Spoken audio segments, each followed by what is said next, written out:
Opo, si Felix Moroda. Dito yung operator ng Honjet dito sa Robinsons ng Baliches. At araw-araw naman ito nagagamit. Na may 64 meters kaming nairan dito as of this week. Ito po ang head.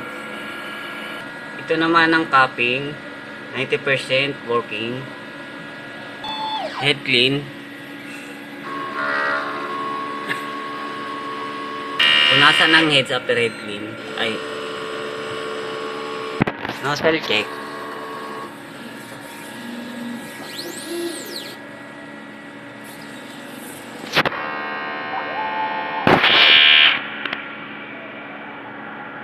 Ang system ay tama lang. Racing tank na Ninisebu fiber. Ground wire. Ito naman ang use ink.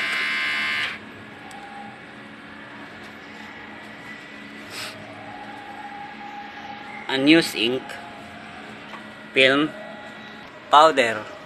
Ito po under workload, daily maintenance checklist. Ito yung nagamit sa cleaning solution. 30C film, magenta, yellow, white ink, powder, black. Sa weekly consumption, nakagamit tayo ng isang white ink. Yun lang po at maraming salamat.